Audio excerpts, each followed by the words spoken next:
Hello and welcome to Automaster. నేను మీ Avinash. And ఈ వీడియోలో నేను మీకు చెప్పబోతున్నాను కొత్త కార్ కొనేటప్పుడు మనం ఏమేం విషయాలు దృష్టిలో పెట్టుకోవాలి అండ్ ఏ ఏ పారామీటర్స్ చూసుకొని మనము కొత్త కారు కొనుక్కోవాలి అనే విషయం నేను మీకు చెప్పబోతున్నాను. ఎందుకంటే చాలా మందికి ఒక కొత్త కారు కొనాలనేది ఒక కళ. సో ఆ కళ మనం నిజం చేసుకునేటప్పుడు జాగ్రత్తగా చూసి కొనుక్కుంటే మంచిది కదా అన్నది నా ఒపీనియన్. సో ఆ రకంగా నేను మిమ్మల్ని వాళ్ళ గైడ్ చేయబోతున్నాను. So let's go. I want to see ready go. So చూసారుగా, షోరూమ్కి వచ్చినప్పుడు ఫస్ట్ ఎవరైతే మన దగ్గరకు వచ్చి హౌ మై హెల్ప్ యూ అని అడుగుతాడో he is the right executive that you have to find. ఎందుకంటే వాళ్ళకి మంత్లీ టార్గెట్స్ తొందరగా కంప్లీట్ చేసుకోవాలన్న ఒక జీల్ ఎంతూజియాజం ఉంటుంది.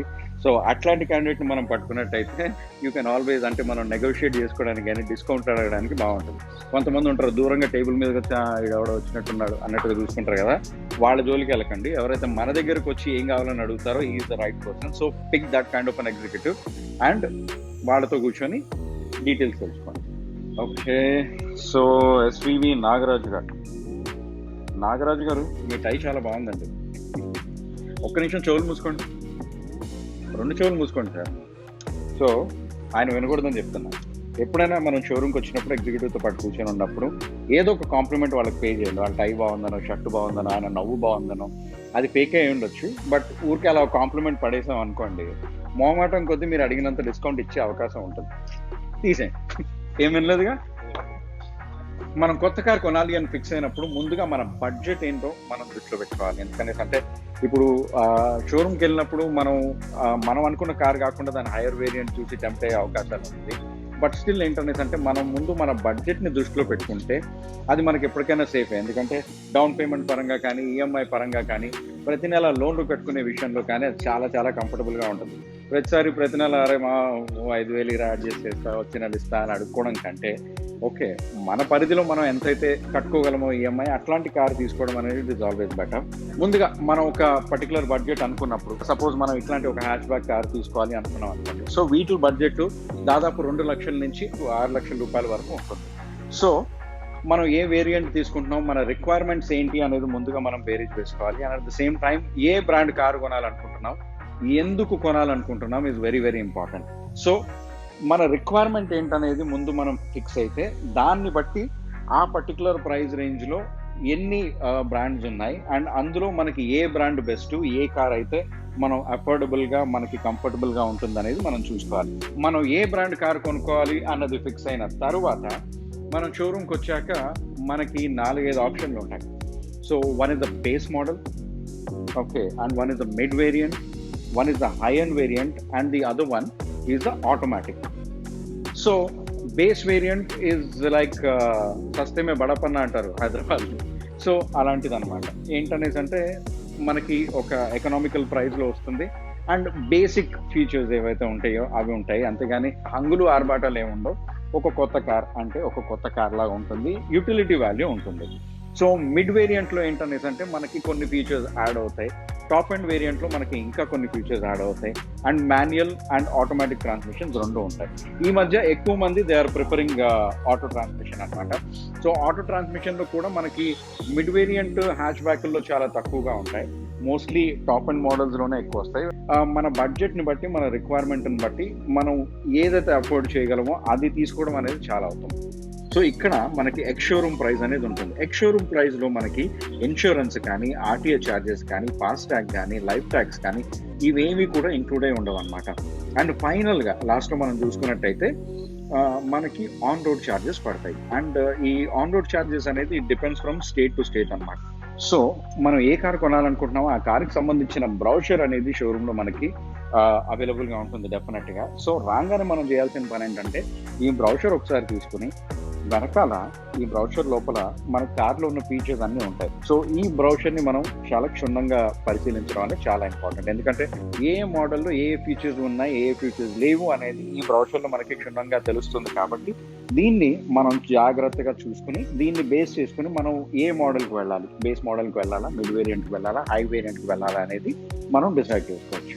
సో మనం వేరియంట్ డిసైడ్ చేసుకున్న తర్వాత అండ్ ఫినాన్స్ ఆప్షన్స్ ఏమేమి ఉన్నాయనేది కూడా మనం చెక్ చేసుకోవాలి. ప్రతి షోరూంలో కూడా మనకి ఫైనాన్స్ అసిస్టెన్స్ అనేది ఉంటుంది. ఫైనాన్స్ ఇచ్చే ఎగ్జిక్యూటివ్ని కూడా మనం తెలుసుకుని వాళ్ళతో పాటు మనం డిస్కస్ చేసుకోవచ్చు. అంటే మన స్తోమతను బట్టి మనం ఎంత డౌన్ పేమెంట్ చేయాలనుకుంటున్నాం, అండ్ మనకి ఎన్నేళ్ళు మనం ఫైనాన్స్ తీసుకుంటే మనకి ఎంత మంత్లీ ఈఎంఐ వస్తుంది అనేది కూడా మన కంఫర్ట్ లెవెల్ ప్రకారం మనం నెగోషియేట్ చేసుకునే అవకాశం ఉంటుంది. అండ్ ప్రమోషనల్ ఆఫర్స్ కింద కొన్నిసార్లు 0% ఫైనాన్స్ ఇస్తాయి కొన్ని బ్యాంక్స్ మనకి. అట్లాంటివి ఉంటే అవి కూడా మనం అడ్వాంటేజ్గా తీసుకుని మనం we can take a loan అనమాట. ఎప్పుడైనా కూడా మంత్ ఎండ్ కార్ కొనుక్కోవడం లేదా ఫైనాన్షియల్ ఇయర్ ఎండింగ్లో కార్ కొనుక్కోవడం అనేది it is always better. So ఒక కార్ కానీ ఒక వేరియంట్ కానీ మనం ఫైనల్గా ఫిక్స్ అయిపోయి ఇది తీసేసుకోవాలని మనం డిసైడ్ అయిపోయిన తర్వాత ఓకే, ఒక బుకింగ్ అమౌంట్ అనేది మనం షోరూంలో కట్టాల్సి ఉంటుంది. బుకింగ్ అమౌంట్ మనం కట్టుకున్నప్పుడు అక్నాలెడ్జ్మెంట్ ఏదైతే మనకి ఇస్తారో, అంటే బుకింగ్ చేసినట్టుగా మనం ఆ పేపర్లో మనకి అన్ని కూడా వాళ్ళు రాసిచ్చేలాగా జాగ్రత్తలు తీసుకోవాలి. సే ఫర్ ఇన్స్టెన్స్ మనకి వాళ్ళు ఒక 30,000 క్యాష్ డిస్కౌంట్ ఇస్తానన్నారు అనుకోండి. సో ఆ ప్రామిస్ ఓరల్గా కాకుండా ఈ రిసిప్ట్ మీద అవన్నీ కూడా వాళ్ళు మెన్షన్ చేసేలాగా మనం చూసుకోవాలి. That will be a valid proof of evidence. And మనకి మొత్తం క్యాష్ డౌన్ చేసి కొనుక్కునే స్తోమత ఉన్నా కూడా ఐ సజెస్ట్ మనం ఎంతో కొంత లోన్ తీసుకొని కారు కొనుక్కోవడం అనేది ఉత్తమం. అంటే ట్యాక్స్ పరంగా కూడా ఓకే. ఫైనాన్స్లో కూడా మనం చూసుకోవాల్సిన చిన్న చిన్న మెలకువలు ఏంటంటే, ఫస్ట్ ఇది రేట్ ఆఫ్ ఇంట్రెస్ట్, ఎంత తక్కువ రేట్ ఆఫ్ ఇంట్రెస్ట్ ఇస్తున్నారు, అండ్ ప్రాసెసింగ్ ఫీజు ఎంత, లోన్ మనకి ఎంత లాంగ్ టెన్యూర్ ఇస్తున్నారు. సో మనకి ఏది కంఫర్టబుల్ అనేది ముందు అది చెక్ చేసుకోవాలి. ప్రీ క్లోజర్ ఛార్జెస్ ఎంత ఉంటాయి అది కూడా చాలా ఇంపార్టెంట్. కొంతమంది ప్రీ క్లోజర్ ఛార్జెస్ చాలా ఎక్కువ చేస్తారు. సో కాబట్టి ప్రీ క్లోజర్ ఛార్జెస్ కూడా ఏ బ్యాంకులో తక్కువ ఉందో చూసుకొని అది మనం తీసుకోవడం అనేది ఉత్తమం.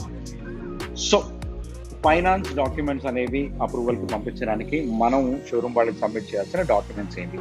Pan card, Aadhaar card, 2 photographs, residence proof, and at the same time 4 to 6 checks depending on the banks.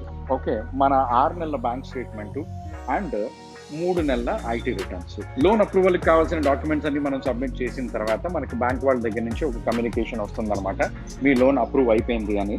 And loan approve అయిపోయిన తర్వాత ఎంత అమౌంట్కి అప్రూవ్ అయిపోయింది, అండ్ ఒకవేళ మనం అనుకున్న దానికంటే తక్కువ అమౌంట్కి లోన్ అప్రూవ్ అయినట్టయితే ఆ డిఫరెన్స్ అమౌంట్ కూడా మనం షోరూమ్కి కట్టుకునేలాగా మనము అరేంజ్మెంట్స్ అనేవి చేసుకోవాలి. సో ఇది మన బుకింగ్ ఫామ్ అనమాట. మనం ఒక కార్ ఫైనలైజ్ చేసుకున్న తర్వాత ఈ బుకింగ్ ఫామ్ అనేది మనది ఇస్తారు. అండ్ ఈ బుకింగ్ ఫామ్తో పాటు ఇప్పుడు నేను 10,000 బుకింగ్ అమౌంట్ కట్టాను.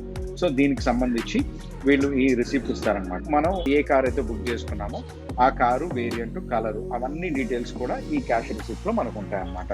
సో ఈ క్యాష్ రిసిప్ట్ తీసుకున్నప్పుడు కానీ మీకు ఇస్తానన్న డిస్కౌంట్ అవన్నీ దాంట్లో కరెక్ట్గా ఉన్నాయా లేదా చూసుకోవడం అనేది చాలా చాలా ఇంపార్టెంట్. ఎందుకంటే తర్వాత మళ్ళీ ఇబ్బంది అవుతుంది. దాదాపు 50కి పైగా సంతకాలు పెట్టాల్సి వస్తుంది. నాకేదో ఒక ఐఏఎస్ ఐపీఎస్ ఐపీఎస్ వస్తుంది.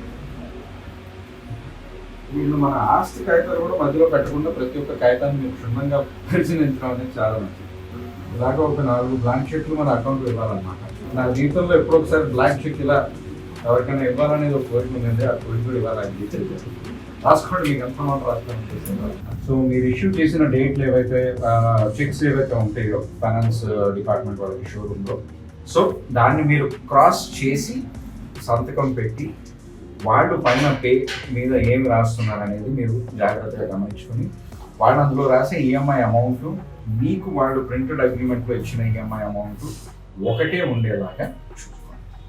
ఏమైనా డిఫరెన్స్ అనిపిస్తే మీరు అక్రాస్ ద టేబుల్ వాళ్ళతో వెరిఫికేషన్ చేసుకోవడానికి ఈజీ.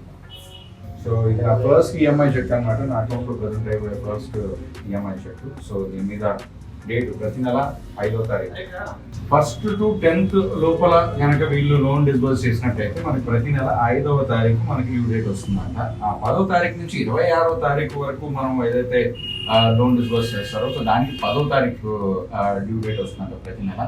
అండ్ ఆ 26 తర్వాత ఏదైతే లోన్ డిస్బర్స్ అవుతాయో అది మనం నెక్స్ట్ మంత్ ఫస్ట్ వీక్కి వస్తుందట. వీళ్ళు 4 చెక్కులు తీసుకున్నారు. ఈ 4 చెక్కుల నుంచి 3 చెక్కులు వీళ్ళు ప్రతి నెల నా అకౌంట్కి ప్రజెంట్ చేస్తారట. ఆ 4వ చెక్ ఏదైతే ఉందో, అంటే కనిపించని ఆ 4వ సింహం ఏదైతే ఉందో దాన్ని వాళ్ళు అట్టే పెట్టుకుంటారంటే, ఎందుకంటే ఎప్పుడైనా మనం గాడ్ ఫార్బిడెన్ లోన్ ఎగ్గొట్టడం జరిగినప్పుడు ఆ పర్టికులర్ చెక్ బుక్ని వాళ్ళు కోర్టులో చెక్ బౌన్స్ కేసు వేసి ప్రజెంట్ చేసుకోవడానికి ఆ 4వ చెక్ వాడుకుంటారు. కాబట్టి ఎనీవే, లోన్ తీసుకోవడం, కార్ తీసుకోవడం గొప్ప విషయం కాదు, లోన్ కట్టుకోవడం అనేది గొప్ప విషయం. సో కట్టుకున్న దానికి కోపకొనిచ్చినా పర్వాలేదు, కానీ బ్యాంక్ వాడికి మాత్రం టైం పేమెంట్ కట్టేశారనుకోండి, సొసైటీలో కాస్త పర్వాలేదు. మీద ఖర్చు పెట్టడం తగ్గించుకోండి అమ్మా. ఓకే, ఇంట్లో వాళ్ళకి మీద దుబారా ఖర్చులు తగ్గించుకోండి, సినిమాలకు షికారు కలవడం తగ్గించుకోండి. నేను కూడా రేపటి నుంచి బడ్జెట్ 10,000 లాగా ప్లాన్ చేసుకోవాలి. ప్రతి నెల 9,528 రూపాయలు ఈఎంఐ కట్టాలి. టెంపరీ రిజిస్ట్రేషన్ అనేది ఆన్లైన్ రిజిస్టర్ మనకి జనరేట్ అవుతుంది అనమాట, టెంపరీ రిజిస్ట్రేషన్ నెంబర్ అనేది. సో అది రేజ్ అయిన తర్వాత మనకి ఇన్సూరెన్స్ కవర్ లెటర్ అని ఇవ్వచ్చు, లేదా డైరెక్ట్గా పాలసీ, ఇప్పుడు అంతా ఆన్లైన్ అయిపోయింది కాబట్టి డైరెక్ట్ ఇన్సూరెన్స్ పాలసీ ఇవ్వచ్చు అనమాట. సో ఈ క్షణం అంటే మనం షోరూమ్ నుంచి కార్ బయటికి తీసుకెళ్లే క్షణం నుంచి మన car will be completely covered under insurance.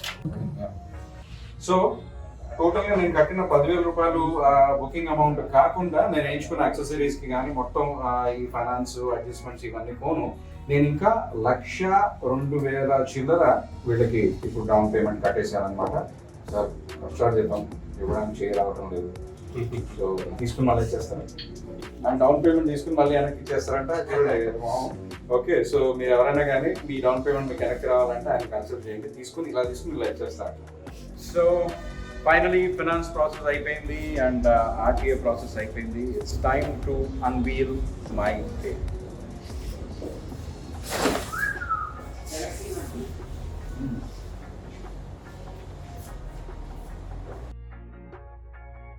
That's my new 2021 Datsun Ready Go facelift model, top end automatic transmission.